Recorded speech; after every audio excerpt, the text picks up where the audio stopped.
Valentine's Day came on Friday, and guess what? My grandma Helen Miller bought me a special Valentine's outfit, and it matched my heart antennas very perfect. That day at school, I skipped all around room 9, because I was a treat for the eyes, I tell you. Finally, I sat in my seat, and Mrs. took attendance. And guess what? Nobody was absent, because who wants to miss a party, that's why. After attendance, Mrs. put on a special Valentine's apron, and it had a big heart pocket on the front. Then, Mrs. filled the heart pocket with Valentine's cards from the box, and she delivered them to all of the children. And wait till you hear this. The very first Valentine was delivered to me, to Junie B. Jones, and it said my name right on the envelope. Yahoo! I shouted real thrilled. I am first again, Mrs. Yahoo! Yahoo! After that, Mrs. kept on delivering cards until the whole Valentine's box was empty. Then all of us got to open our cards, and it was as fun as a birthday party, I tell you. After Lucille finished opening her Valentine's, she called Grace to our table. Come here, Grace. Come here and bring your Valentine's. Then you and I can count our cards, and we'll see who got the most from the boys, she said. Grace came over. She smiled kind of nervous. Well, okay, here goes, she said. Then Grace put all her Valentines in front of me and Lucille, and she counted them one by one. Pretty soon, Grace wasn't smiling anymore. Rats! I knew I shouldn't have come over here, she said. Lucille grinned a teeny bit. Why, Grace, she asked, how many did you get? You have to tell me, Grace, how many? Grace did a big sigh. I only got 17, she said. I only got one card from every person, and that's all. No extras. Lucille's face lighted up very bright. She flipped her hair all around in the air.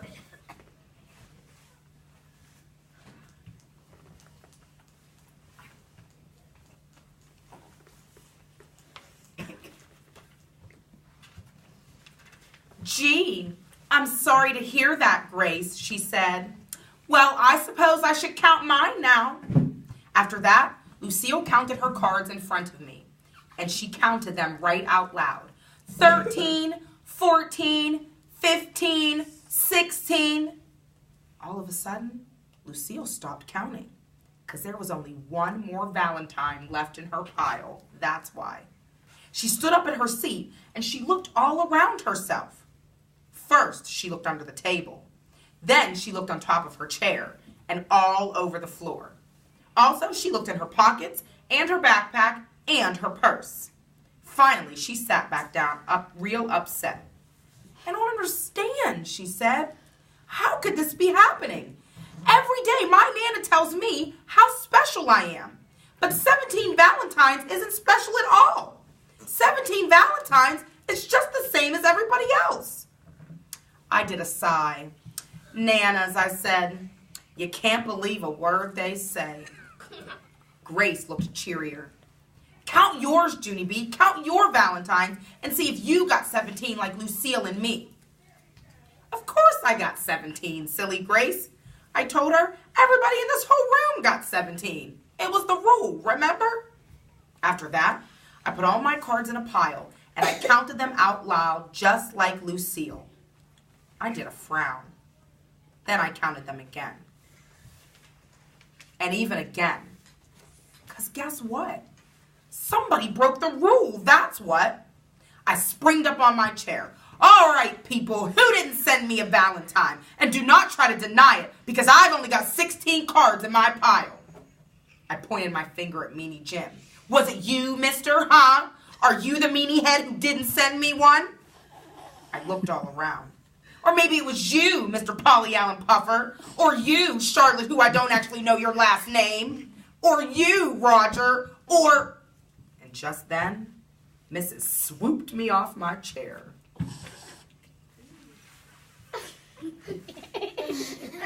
What happened?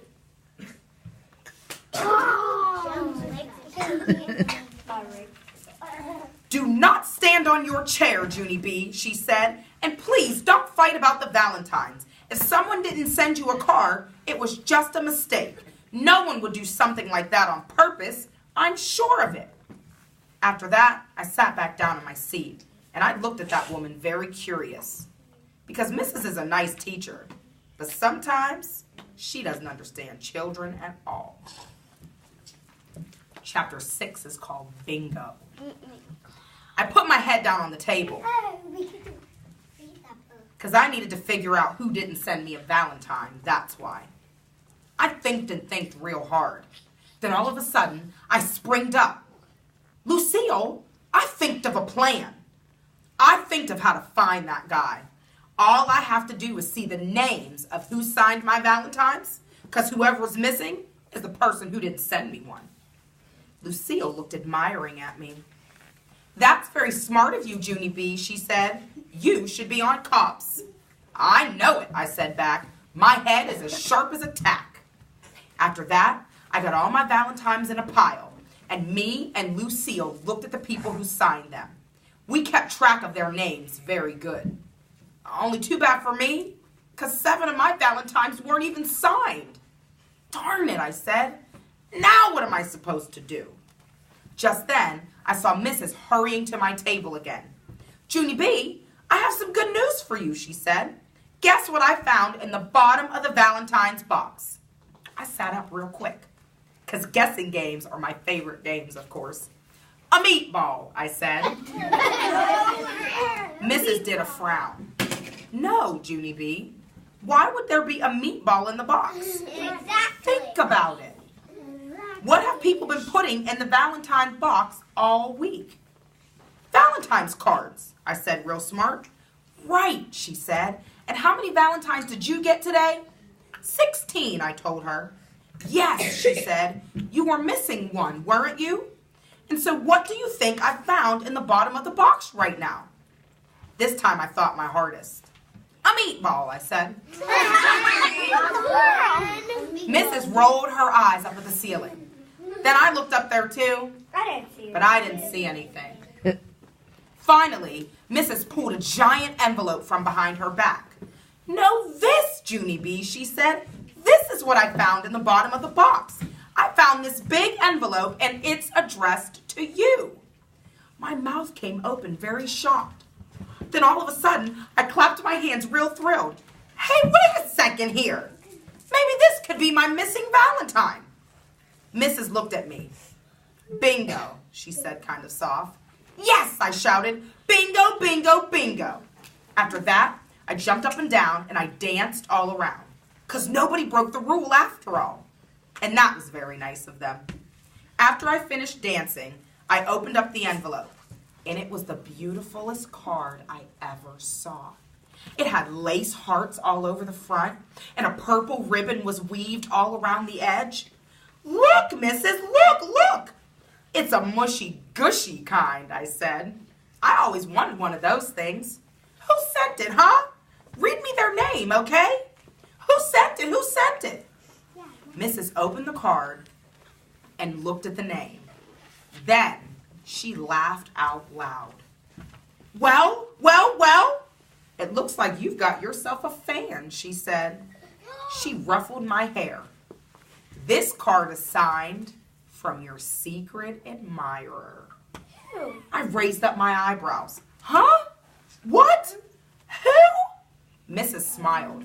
"A secret admirer is someone who likes you very much, but he's too shy to tell you," she explained. "I guess your Valentine's Day turned out pretty good after all, huh?" she said. "Yes, my Valentine's Day turned out almost perfect," I said.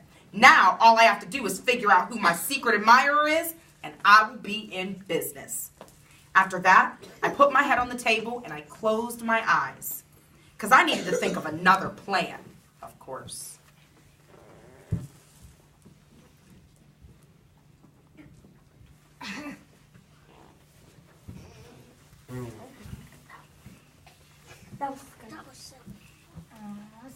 Chapter 7 is called Wink Wink. But you have to wait till tomorrow to find out what happens. Yay! Actually,